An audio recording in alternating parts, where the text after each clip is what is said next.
Hey everyone, it's OJ, and here's your glass of OJ today. So, I've been thinking about a lot of things, in recent times, past couple of years, especially the last 4 years. But especially this last year has been extremely crazy. I've seen a lot of heightened calls on social media to essentially try and say that we should try to not put politics, our InfoSec industry slash into the community, Twitter feeds, LinkedIn feeds, um, and in some cases, yeah, I agree with that. That politics in a lot of cases doesn't really serve us best. We're here to talk about things going on, and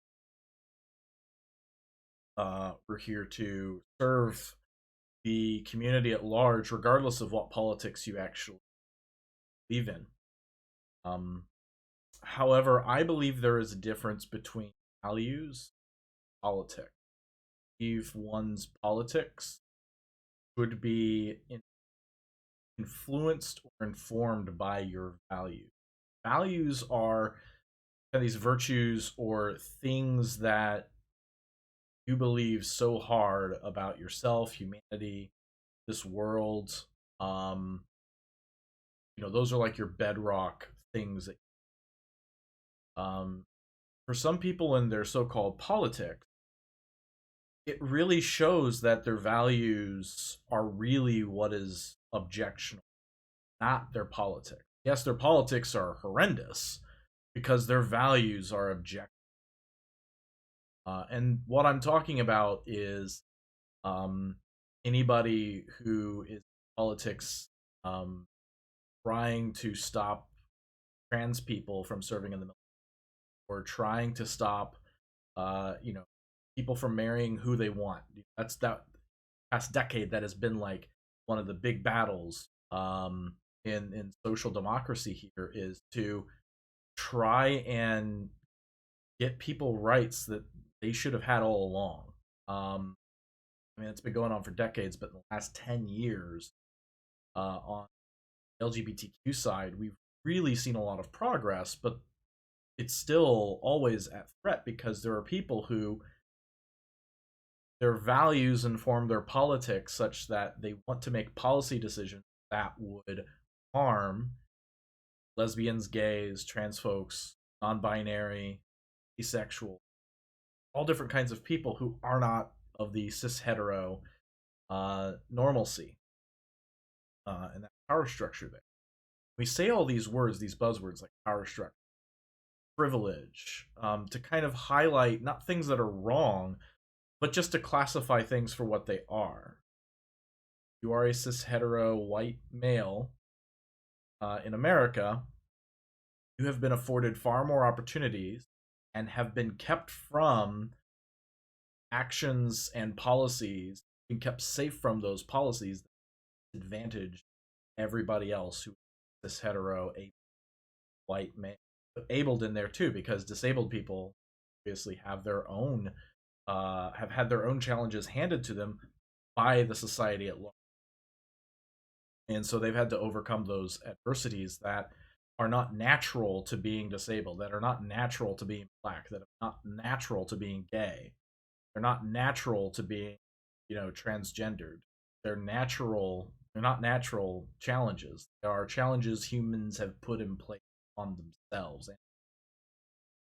um and with each new generation, you're brought up with what you have, and with each new generation you're just kind of doing what your parents were doing because that's just how it's always been for you.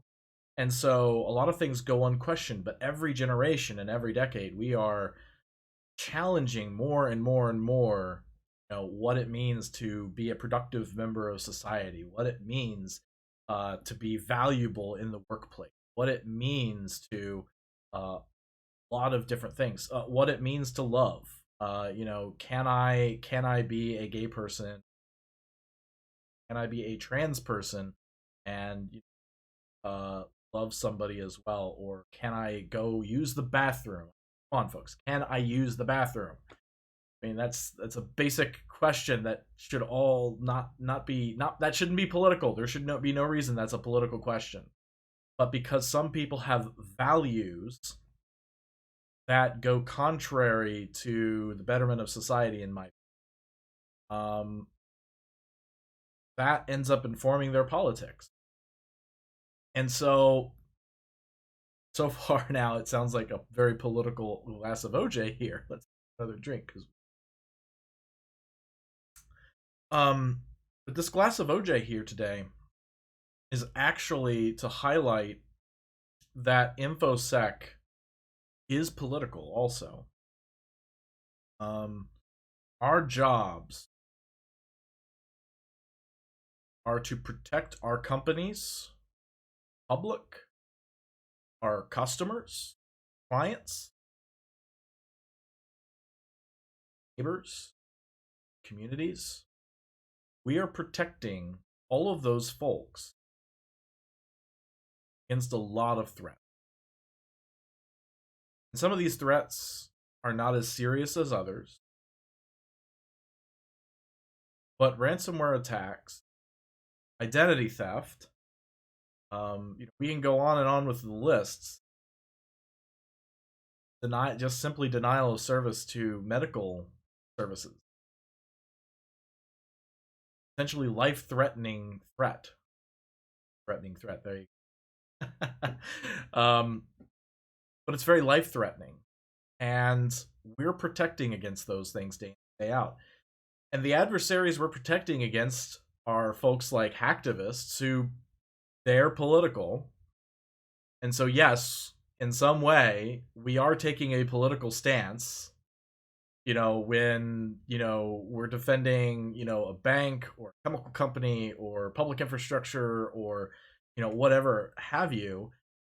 We are taking a bit of a political stance when we stand in defense of those companies. And we are trying to stop these hacktivists from achieving their political ends, at least through the means of trying to achieve them through. We are taking a stance against nation states, even the nation I'm currently broadcasting in. We're taking a stand against those nation state interests.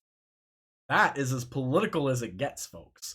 When you're standing against Russia and China and America and, North Korea, when you're standing against those nation states and trying your best to protect your network, customers' data, your new technologies, your IP, you're trying to protect all of that against those nation state interests.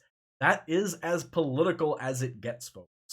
That is what wars are fought over. That's how diplomacy is brought about. Nation state interests. Yes, InfoSec by its very nature is political. What we're trying to do is political. And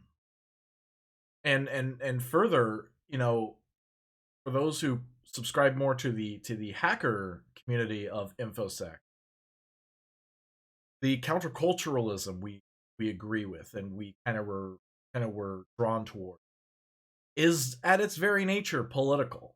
And it's not politics of, it's not lack of politics that drove us to where we are. It's literally the politics that, drove us and kept us all down throughout our youth and throughout the people who came before us in their lives. It's these things that we've been fighting against, and now all of a sudden, because we make a six-figure salary or we're working for some company and make a decent money, now all of a sudden we're supposed to keep politics out somehow, and we're supposed to be professional and keep our politics out of discussion, keep our politics out of the discussion, discourse of what in our countries and society. I think that's crap. I think that's utter bullshit. I'll say some cuss words because this because some people who lack empathy decided that we can't be professional. shit fuck or in your professional sounding or professional profiles or whatever. Yeah, we fucking can. So we've talked about politics, we've talked about hacking being political, talked about InfoSec being political. What's really important though isn't the politics, actually the values. Because like I said, values inform politics. And values actually inform what we do in InfoSec and how we treat people in it. How we treat users, how we treat customers, how we secure those customers, and what we may and may not end up considering when we build and secure technology, new technology especially. To me, there are four main values that you have to have in InfoSec. And honestly, just in general in business, I think you need these four values. And you need to work at getting better at them and work at making sure you exhibit these as much as possible. Diversity, empathy, equity, and human decency. Diversity is actually, very important thing. It's not, as some people will say, a politically correct thing. It's not all of a sudden, oh, we've got to allow a gay person in or, a trans woman in because, that's just the politics of the day. See, those are the types of conversations that get had when people say, let's stop bringing our politics into here. There are people who consider a trans person existing to be. They exist. They're human. This is who they are, and this is their lived experience. And you know what? Their diverse, their inclusion into your organization, your company, would bring about lived experiences that nobody else has. Would bring about lived points of view that you would never have considered before. May actually, in fact, find that they end up keeping you from making a lot of mistakes. And they end up helping you to innovate faster than you ever thought possible.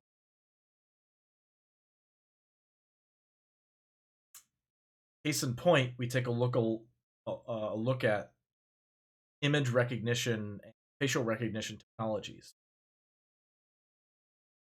And there's a lot, and I've talked before. I've actually talked before in another glass of OJ about biometric means of authentication and some of the pitfalls that come from biometric means of authentication. One of them is facial recognition. When Apple and these people who have been testing various facial recognition technologies, guess what? They tend to do a really good job of differentiating white and lighter skinned faces or more European face structures. They differentiate between those pretty well. In fact, very well. But once you move into Asian and Latin and black faces, not so much. All of a sudden, these folks look the same. And from an authentication piece, that's terrible because if you've got, if you've got, black employees now, which you should, and now they have biometric technology that some other black person on the street, or not necessarily on the street, but just who happens along their phone and steals it or happens to upon it, if they find someone who is black or if they are black themselves and they look at that, they can possibly just get into the phone because the phone thinks, oh, all black people look the same. And so when you don't have diversity in your projects, you tend towards those biases and you tend towards those defaults and assumptions. There's assumptions we have. There's lived assumptions.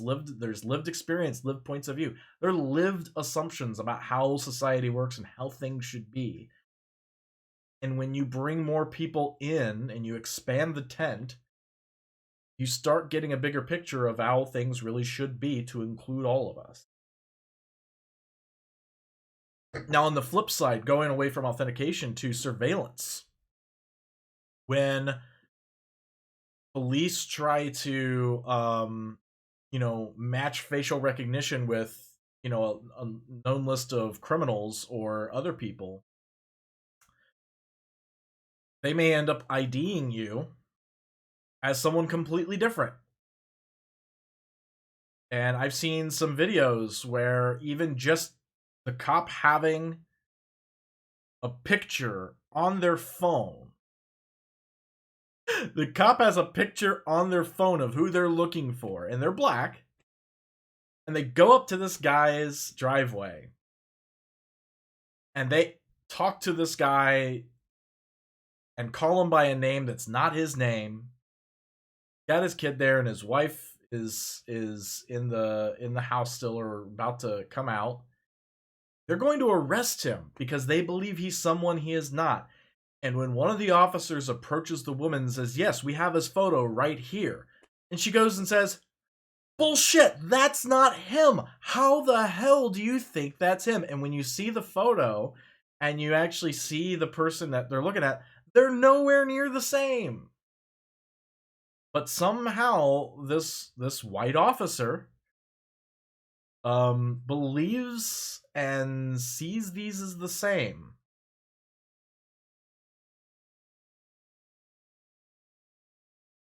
So there are racist tendencies that may not be cognitive, may not be things that we actively do.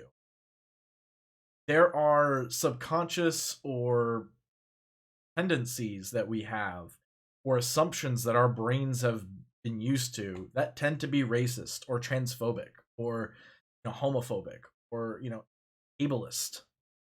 So all of these assumptions end up playing into that. And so, yes, information security and the way we secure people and the way we think about privacy, we need, if we have diversity, we have people in there who will think, yeah, but I know how this is going to be used to actually further marginalize people who aren't in, the majority or the power structure. And they see that happen over and over and over. And unfortunately, what happens is the people who are running the show are usually white guys. And they just go like, yeah, I'm not seeing that. That doesn't make sense. Why would anybody do that? Of course, why would anybody do that? But, person in person, lived experience after lived experience, and no one's listening to. We need to put those types of people in power because they're going to believe and they're going to, consider alternate views a lot quicker. Which is only going to help our technology, which is only going to help the security of our companies and the people we're trying to help. We need to have empathy. And some of this comes from empathy too. The reason why we don't have diversity in the workplace, the reason why some people think that, trans rights is a political thing, trans people just existing as political, is because they lack empathy. And I don't mean they have no empathy. I mean they lack it, meaning they don't have empathy in the right areas, or they're not exercising empathy, or they just really don't have empathy, or they don't use empathy where they should. And these are people who otherwise would be characterized as good people of great character. But when it comes down to it, they'll be like, yeah, I don't believe a man should be using the women's restroom, to describe a trans woman walking into a women's restroom to use the restroom. That is a disgusting thing to say. That is really a disgusting, and if they had empathy, they would think about and be able to place themselves, or try to place themselves, in somebody else's point of view, and try to consider life from someone else's lived experience, and listen to the stories of other people and empathize. Because empathy is where you don't have that lived experience, but you're trying to relate and you're trying to make that connection with another living human being. Sympathy is where you sympathize because you have been in that situation. pregnant women going through pregnancy and having pain. A woman who has been pregnant before can be like, yeah, I can sympathize, because that I can't, because I've never been pregnant and I never will be pregnant because I am a cisgendered man. Um, I'll never be pregnant, and but I can try to empathize with somebody who's going through pregnancy and who's going through delivery. I can try to empathize. One of the exercises, the thought exercises women try to give men to empathize with the pain of delivery is imagine, your nether regions stretched up like over your head, and I can't even imagine that. But I try to kind of scale that and try to understand, wow, that's a lot of pain. And so now I'm starting to empathize, but I really still don't have that lived experience just because I've empathized. That's why you still need diversity. Even if you're able to see something from someone else's point of view, you still need them in there. You can't emulate and simulate another person's lived existence, lived experience. You need equity. Equity is different than equality. Equality means everybody is given the same thing regardless of where they are in life. So it would be like giving a rich person $1,000, a poor person $1,000, and kind of a middle class person $1,000, because you're going to treat everyone equally. Treating everyone equally doesn't necessarily help the people who need the help the most, and it certainly doesn't really help the rich person, especially in that situation that I just gave you. That's nothing to them. Like the amount of help you gave them was very little. But when you think of equity, you actually may not give anything to the rich person. You may give a little bit to the middle class person. You may actually shift a lot of that and give $2,500 to the poor person, because because if you think of like a fence, the rich person's already seeing over the fence. The middle class guy, is right at the fence line. So if just a little bit of help they could see over this poor person over here, this fence of privilege, if you, they've got nothing. They're very short. So you wouldn't give a box to every single one of them, because what would end up happening is the tall person just gets to see that much more, and the middle person, yeah, he now gets to see just over the line, and the poor person still can't see because they're just now at that middle class level, that middle person's. What you do is you give 2 boxes to the short person, 1 box to the middle person. This other person already is, they already have it. They already see. They already can see this. They already have that privilege. That's there. And so wanting to make sure equity is in place to ensure an equal opportunity to succeed is important. Equity feeds into equality. Equity means that we all have, as much as we can, the same chance at succeeding, despite various things that we can't control having, dealt us some cards. And it really just comes down to basic human decency too. The way we treat people, the way we choose to, the way we choose to treat people and to interact with each other is very important. Um, and sometimes that gets lost as well.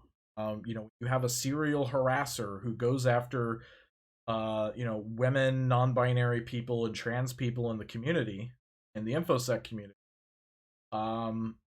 There's obviously a lack of empathy and human decency there, but it's kind of a second order human indecency to then go and say to that non-binary person, or to that person who is, who has been a victim of that abuse, to say, well, you shouldn't cuss when you're trying to basically call out that behavior, because it's not professional. No, actually, that was the exact thing called for, because this was the human indecency over here, and you can't try to both sides this. You can't what about this. Human decency says we take care of victims. Human decency says we get behind victims and try to correct the abusers are, ways that are, you still have to correct people in ways that are proportional to, the crimes they have given, but you have to get behind and defend. You don't do that in information security. I think you lack empathy. Definitely probably don't understand equity very much. Probably have no interest in, and so these are some things. It's not really a litmus test, but it's more a matter of in information security and the teams. So let's bring this back. Let's actually bring this back. So in information security, as we deal with people in business, as we deal with our bosses, our peers, as we deal with um, folks in the community, as we're trying to accomplish our goals, we need to have an eye towards diversity. We need to be thinking with empathy for the positions that other people are. We need to be thinking with empathy about our customers. Um, and there's a lot of ways security can be designed to make it tough on customers. They make it harder for certain customers to engage your services or to use your products and services that may actually be excluding things. Lack empathy, or you don't quite understand that to understand these things.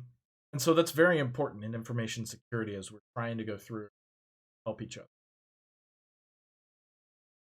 And to me, if you don't have diversity, empathy, equity, don't value human decency, I don't care what your politics is.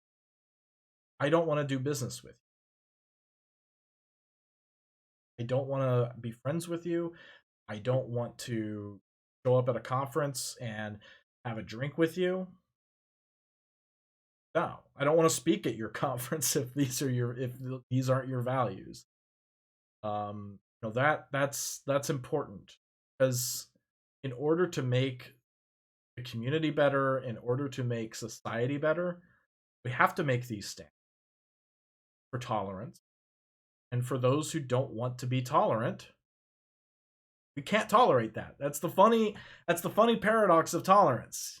Tolerance must be intolerant of intolerance. It's like a double negative, intolerant of intolerance. So that's my glass of OJ today. I think it's a big glass that we all need to drink. I need to drink from it more often. I still need to think about these things, especially as we get in our careers and we get to start getting into positions where we start hiring people. This becomes even more impactful.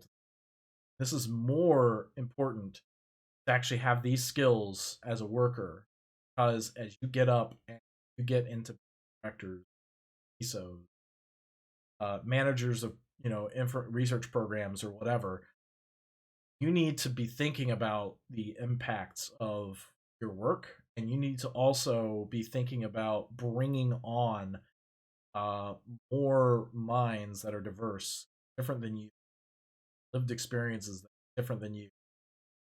Seeing those lived experiences, seeing diversity as actually equal qualification to whether or not you are conversant in info.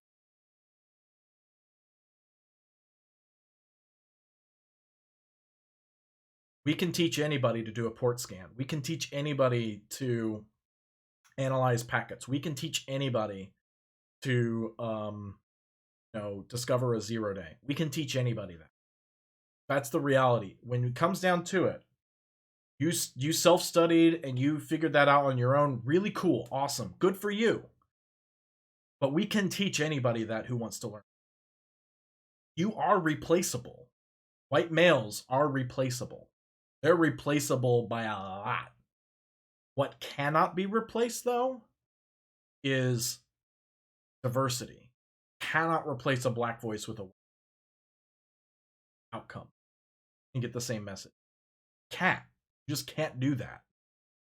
Um, you have to have those lived experiences. We can teach people buffer overflow. We can teach all of that. That's teachable. These other things aren't, but those are actually qualifications. We need to have that in our. So we need to be thinking about that more. We need to be expressing finding ways to exhibit these. It's a long glass of OJ. Sorry. Hopefully, people stuck around for it. Trying to do one of these a month. This one was just more of a ranty one, a bit of a peaceful rant. But I hope it's good for you. I hope you think about it. Maybe share it with some friends and colleagues. Let's try to make our discourse better, but let's try to make our community. Let's try to discover values and share these values with. I think by sharing values like we can make the world a better place, and we can make our community. I think it starts there. I think it starts with our community, moves into our workplaces, starts to get it. I think that's how that happens. Let's be part of that discourse and let's share those values. And thanks for sharing a glass.